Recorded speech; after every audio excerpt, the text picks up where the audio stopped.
Hello and welcome. I hope you're safe and well. Today's exciting episode is a fabric haul of just a bunch of different fabrics. Mostly I want to make jackets out of them. And also this jacket, I just have to get all my flowers out. You can see them there, all the bags in the background, and try and find a few more flowers so I can finally finish this. It's perfect. Perfect, perfect, perfect. Perfect jacket. I did say I was going to make a tweed jacket, but you know what? Life got in the way. The tweed's just a big piece of fabric still. I have a few hours where I could have done some sewing, and I have that fabulous snakeskin fabric that I bought. And I was like, I could maybe just, if I work really, really fast, I could maybe make a jacket out of that, because you don't have to do as much hand stitching when you use a non-tweed fabric, obviously, because it's not going to sag over time. It's basically just plastic. But I was like, you know what, maybe don't overwork yourself. So yes, these are some fabrics that you haven't seen before. This is just 5 yards of black fabric. I just put it down. Pretty exciting stuff. So here we go. We'll go with the colorful ones. So a couple of them are some clearance fabrics, Halloween fabrics that you haven't seen before. This one's got a grey base, and it's the cats that I fell in love with on this one. It's just got some weird stuff. So you've seen this pale grey fabric before. It's 2 yards of one, 2 yards of the other. And I just thought that would make a nice dress. I've since bought this Liberty of London fabric, which is apricots and beige and cream and grey. And so, yeah, I think I'm going to make a jacket out of the pale grey one and the Liberty of London fabric, like a reversible jacket, like the one I just showed you. And then with the remains of the fabric, so there'll probably be 1 yard of each of those and 2 yards of this, I'll make a summer dress out of that. And I love the cat. It just looks so daft. And I can't decide if that other animal is supposed to be like a possum or a dog, or there's a bone, so that's why I think maybe it's a dog. But the bats, they're all just a little bit weird, but the cats, I just thought they were so cute. Yeah, it's just a bit random. It's like they had little gaps in there, and they're like, oh, and we'll put an autumn leaf here and a bit of candy here and some lips here and a weird cartoon skull. Anyway, so the next fabric is another quilting cotton, and yeah, I've washed this, but I haven't ironed it yet. So I just thought it was beautiful. It's when you first look at it, you're like, oh, it's just one green on black, but it's actually lots of different greens, and that's what I love about it, I think. So I've got lots of green beads, obviously, because I love green, and I just, it's the color of nature, and I just think this is beautiful fabric. And when I first started making jackets, I made this one out of a quilting cotton, and it's sort of it's green and it's got a cornflower type motif on it, and it's William Morris. But I bought it like a decade or maybe even 15 years ago now, and I turned that into a jacket, and then I beaded over it with green bugle beads, metallic green bugle beads, and I love it. But I would like another one that's, same but different sort of thing. These are black beads with iris, that sort of metallic sheen on them in different colors is called an iris finish. And they just look absolutely beautiful. Like, obviously, when they're stitched on, they're going to sit up right. And yeah, so I'm thinking of just making the jacket out of the quilting cotton with black tulle over the top. So it sort of mutes the quilting design a little bit. And then I'm going to hand stitch all these beads on over the top to sort of bring out different aspects of I've also got out some sequins. I've got like thousands of green and black sequins in this mix. They're like leaf shape, flower shape, and then some vintage ones in there as well. So I could do that like collar and cuff beading, or, highlight different aspects of the pattern, the motifs in the design. But I don't know. I think maybe I'll go with the seed beads in the black, and I've got a couple of different greens, like a metallic green and then just a solid and a frosted green glass. I don't know. I just know that I want like a summer weight jacket in those sort of colours.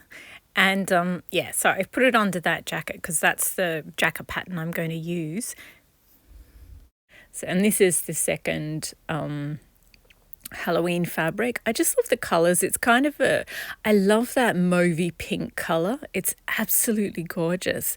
I've got a jacket that color, and yeah, so I was going to make a dress out of, again, I was going to make a few cotton summer jackets, reversible ones, and out of the floral ones. So, and then like one side will be this love potion or different potions one. I bought this, yeah, so it'll be two different sides. I'll probably wear the floral side most of the time, but it'll be cute to have this on the cuffs that you turn up. I bought this because it reminds me of, you know, that movie, The Emperor's New Groove, where the bad guy is Esme, and she's got that underground lair and she's got all those potions. I love that movie. It's just so silly and in just the cutest way. Anyway, the next fabrics. Oh, I think we have 3 home decorating fabrics. They're like velvets. The same as the Kandinsky is a home decorating velvet that's like a really tough, sturdy velvet. Well, and they're just really, really good to bead into. Like that has so much weight in beads on it. So I showed you this one in December. It's the one with the birds of paradise, and like I just love birds of paradise, but because I'm such a small stature of a person, I mean, I can't use them on my floral jackets or anything like that. But when I saw this fabric, I was like, oh my gosh, I can make something, like I can make a, like that Kandinsky jacket out of this one. And I was going to just do normal beading on it. But yeah, I love these leaves too. I think I'm a sucker for a beautiful variegated leaf. Anyway, so yeah, I was going to make a jacket out of this and just bead it using my normal size beads. But now that I've done the Kandinsky one, I think I'm going to do the Bird of Paradise one. See these ones here, how they're sort of much shorter than the big strings of beads? Well, yeah, I think I'm going to do, and there's more of these on the other cuff too. See how it's like short, and then longer ones. And then on the back too, it's a real mix of short and long. I like this, like I love the front of this one, but weight-wise, it is quite the heavy jacket. So I think I love the mix of like different heights, and it just makes it look so much more textural. So yeah, what I'm going to do on this one is I've got some autumny coloured beads, and I just bought them because I've got an autumn harvest floral jacket that I'm going to make, and you need beads to stitch things on.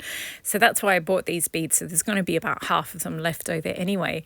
And I thought maybe I can use them on this. Like the background of this is a sort of creamy colour, and I do have lemon cream and beige beads.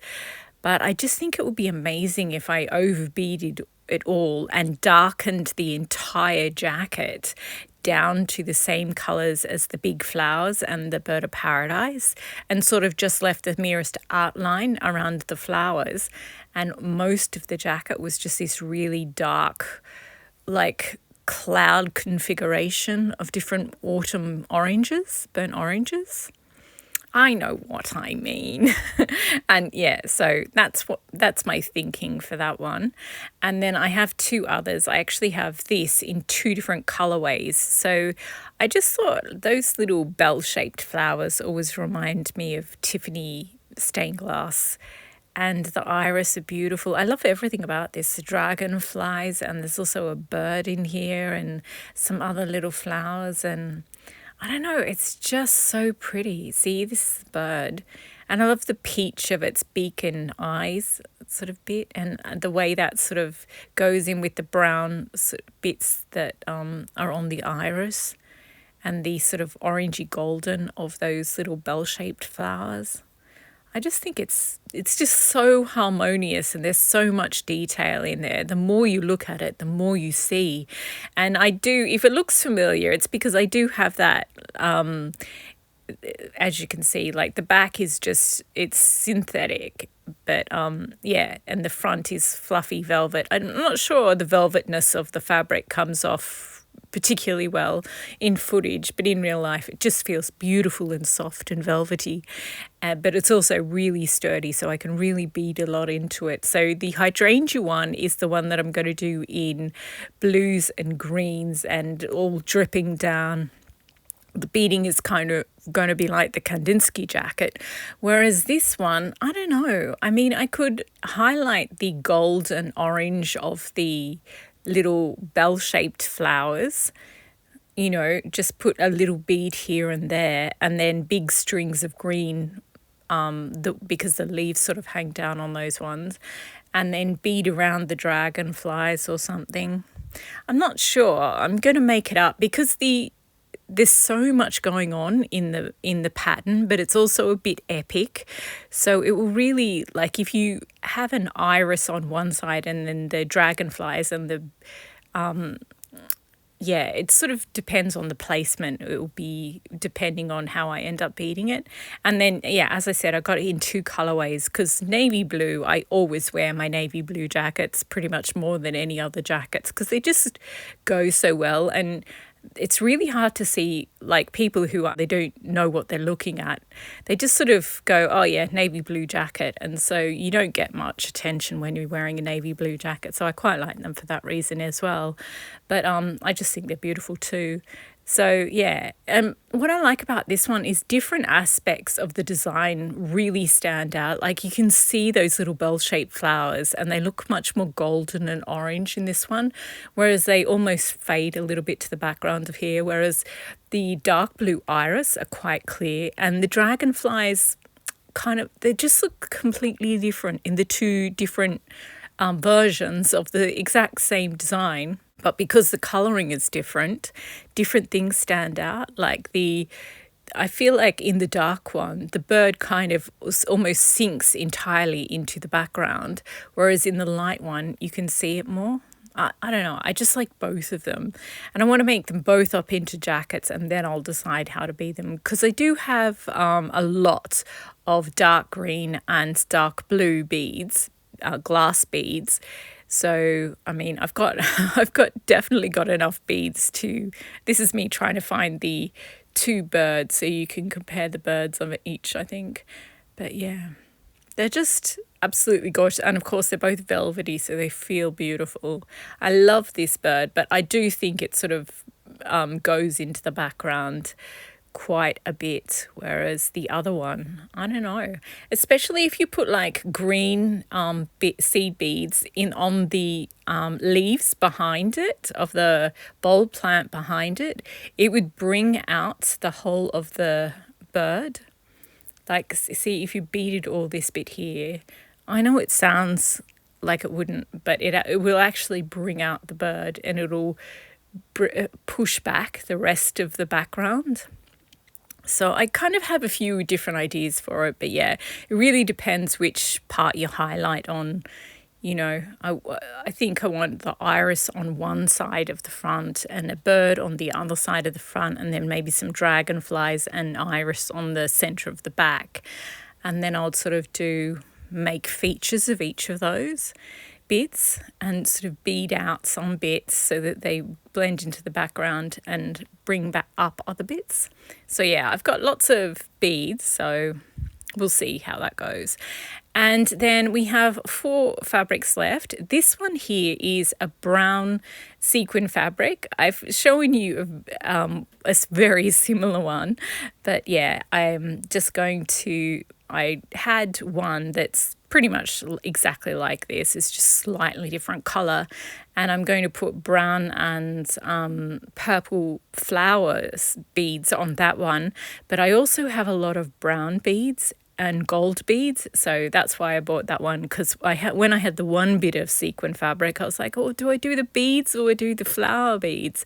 So now I can do both. Because yes, I was just running so short of jackets, I really needed to buy another bit of fabric. It's ridiculous. Now I've rearranged the side bench, so the jackets in front of the Kandinsky jacket are the ones going to use that pattern, the discontinued McCall's Chanel style jacket, and the fabrics in front of the middle jacket are the ones I'm going to turn into a reversible cotton summer jacket. I put the lemon vintage print there just to bulk up the pile. Yeah, 2 bits of fabric. There are loads of other ones, but they're aside. So then I think I've told you about my absolute love of beige tulle. It's just that when I was young, I worked in a like a really good florist store that did the expensive weddings, and so you got to see pictures and fabric samples of loads of wedding dresses, like so many. And the vast majority of them are either white or cream, and it gets a little boring after a while. But every now and again, you get one of the beige Vera Wang ones, and oh my gosh, they are just the most beautiful wedding dresses in the world. Like Vera Wang is obviously, she does proper like collections, but she's really popular as a bridal designer. So she does these a couple of wedding collections each year as well. And those dresses are just amazing. So anyway, that I bought the beige for, I'm actually going to use it to do lining for the orange beaded jacket. Oh my gosh, I have to set aside a week at some point to just make silk lining for all the jackets that I finished the outer jacket for, but I haven't yet done the lining for. Silk, like, you need to get your silk pins out. You need to get your silk scissors, special scissors for cutting silk. You need to put a microtex needle in the sewing machine. It's a whole thing. Anyway, so I've got 2 fabrics left. Originally, I got, there's a whole backstory to these 2 fabrics. They're sort of synthetic. They're not silk. They're satin, synthetic, whatever it's called. So anyway, for Pretty in Pink, I was going to make Pretty in Pink, the main character Andy. She wears a lot of pink, but also some teal and aqua. So I was going to make this tweed jacket. I bought this fabric in New York years and years ago. And more recently, I bought this absolutely adorable silk to go with as the lining, because I just think they look perfect and it'll go perfectly with the Pretty in Pink capsule collection. But then, so I had that silk lying around for that. And I happened to get these beads out. They were in a bag and I had to get something that was under them. And these 2 ended up beside each other. And I was like, ooh, you know those, there's a rose called a peace rose, and it's a yellow rose, and it's got hot pink along the edges, and it sort of fades to a pale pink. Then the rest of the rose is golden. It's just the most beautiful rose, but also it's called peace. So I bought just a yard of this satin looking fabric, and I was going to make the base jacket out of that and then overbead it with all these bright and hot pink beads. And conceptually, I love the idea. I absolutely love it, but I just don't think it's going to work. Like, what color thread are you going to use? As you can see here, like, I've used black and dark green. I've used black and a wine-coloured thread on most of them, and then green, black and green on the darker green, and then 2 different greens on the green, and mauve, sort of, a dusty mauve-coloured thread on the... So my point is that you have to use a thread that blends into the base jacket and works well with beads. With this, what do you do? Like, either it's going to blend with the beads or it's going to blend with the jacket. And either way, you're going to be able to see the thread, and it's just going to be a little bit jarring. It's not going to look like, in my opinion, a jacket that's beaded or embellished should look effortless. You shouldn't be able to see how much work went into it. Whereas when you can see the thread, it just sort of reminds you that there was a human being who worked on this for tens or hundreds of hours, and sort of that's how it was created. And I like it. I prefer it, when you go to the ballet and, the dancer just sort of flies up into the air and the guy catches her, sort of thing, and it just looks completely effortless. That's what I love. So I got the orange, and I think I'm going to make the jacket out of the orange and have the hot pink on that. And I've got loads of golden beads, so I can do golden beads on the gold. But yeah, that's the story of those 2 bits of fabric. So there we go. That is my fabric haul. And yeah, pretty much just jackets and a dress. Someone was new to sewing YouTube, and she was sort of just making a list of other channels that she's watched, and she's talked about mine. She's like, yeah, she only ever makes like 3 things, but she makes them in the most widest variety of ways. And I was like, yeah, I kind of do, don't I? But like, if you know what you like, then I mean, I did when I was younger. I just worked through loads of different patterns, and then I just donated them after. I was like, no, don't like that pattern, no, don't like that pattern. And now I'm sort of, yeah, you sort of find the ones that you really like, the patterns you like, and you just sort of do endless variations on the ones you like. And this is a jacket that is still unfinished. And so I got out all my flowers. And so we've turned into a bit of a sewing vlog now. No more new fabrics to show you. Well, there are some, but I'll show you another visit to a fabric store before I show you those fabrics. Anyway, so my wine-coloured floral jacket, I need a few more flowers to finish it because I've got like, I think I've got 4 or 5 more flowers, but I actually need like a dozen more. So here is the jacket. I've laid it down on my workbench so we can match the colours. And I've got out a bunch of other bags of flowers that I've put aside to make individual jackets out of. But I'm just going to steal a few flowers from each of those bags, and hopefully I'll be able to cobble together enough flowers to finish this one.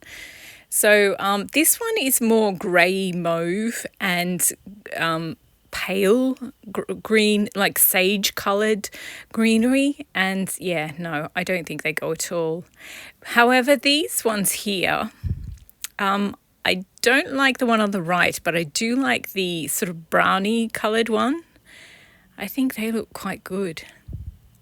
Maybe. I mean, they definitely look better than the mauve coloured one anyway. They're interesting. See, the jacket that I'm working on, this wine coloured jacket, has some twigs and branches in it. So that's why I think the brownie coloured roses might look good. It's usually called antique colour roses.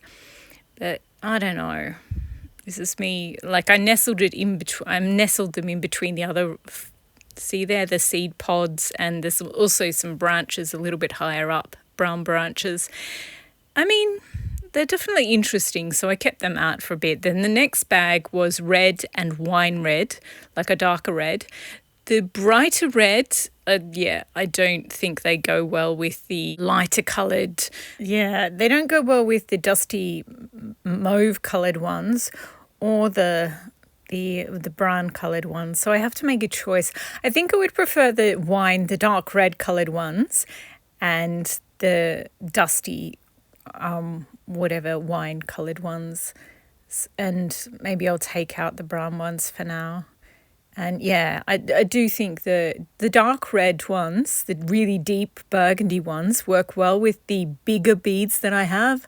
And those big beads, sometimes I buy the most ridiculous beads and I'm like, I bet I can never use, they're just such a challenge to use. So yeah, I really do need to get something that ties them more into the jacket, because the beads are a bit too big and a bit too noticeable at the moment. So I also have some little brackets, little bougainvillea flowers. I know they're not flowers, they're brackets. We'll just call them flowers. And I think they go well. I mean, it doesn't exactly go like it's sort of a dusty magenta color, and it doesn't really match anything, but it just sort of, it makes the dusty mauve colored ones seem like a softer, more glowing color. So I do like the impact they have on the overall harmony of the jacket. But yeah, definitely going to stay away from the brighter red ones. But I do like the bougainvillea, and I like the burgundy peonies and the burgundy roses. So we're going to keep those out. I think they're going to work well. And then this is just the leftover bag of, like, there's a couple more dusty mauve roses and lots of two-tone leaves that I still have to stitch onto this one. So this is all that I've got left though. So yeah, I really did need a couple more flowers. So I ended up And I do have this bag of, this is the autumn harvest one with the those are the autumn leaves that I have. They're absolutely gorgeous. I've got like 50 of them. So that's going to be quite the jacket. But yeah, and I've got some rose hips and some seed pods and things in this bag. But I think I'm going to leave them in, and some little branches and twigs and things. But I think I'm going to leave them in that one. And in October, I'm going to do an autumn harvest one. I'm really actually looking forward to making that one. So I'll leave that one as is. And yeah, I think I've got enough now that I sort of went through that whole dark red bag and got out a dozen or so of those ones. Just gave up on the idea of making a, because I did start the red and dark red jacket and it just doesn't photograph well. Whereas if you put the dark red flowers with the dusty burgundy ones, the camera can discern the difference between all of them. Whereas if it's just red and red, then the cameras just do not like red. Well, I can't get my camera to like red. It has to be mixed with other things. So yeah, I think I've got enough flowers to finally finish that jacket. Damn, now I can't procrastinate anymore. But yeah, so there you go. That is the end of the episode. I've got some lovely fabrics to make jackets and one dress from. And I've got my flowers sorted so I can finally finish that floral jacket. Anyway, thank you for watching. I hope you enjoyed. I hope you've been inspired to rummage through your fabric stash and make something out of one of your challenging fabrics. I haven't had the Kandinsky out in a while. I still am just so impressed with the way that one turned out. I bought that Kandinsky, that sort of decorator velvet fabric, on an absolute whim. Like I had no plans to buy it at all. I kind of wanted to just focus on my tweed jackets. I bought it like in the last few months of last year, and at that point I was like, no, I'm not going to buy any more fabrics to make jackets out of. I'm just going to use up all my tweeds and all the evening wear fabrics that I have, and then we'll start clean slate. But I saw that fabric and I just fell in love, and I was like, oh, it's like a Kandinsky. And yeah, I had to, yeah. Those paintings in the Museum of Modern Art mean so much to me, and I'm just so glad that, like, it doesn't look like a Kandinsky anymore, but I just love the way it turned out. It's awesome. Anyway, yeah, those are my fabrics. So yes, definitely buy fabrics on a whim, buy tricky fabrics, challenge yourself, and yeah, you might love the way it turns out. And if you don't, then you can just pull it apart and make something different. Anyway, thanks again for watching and happy sewing.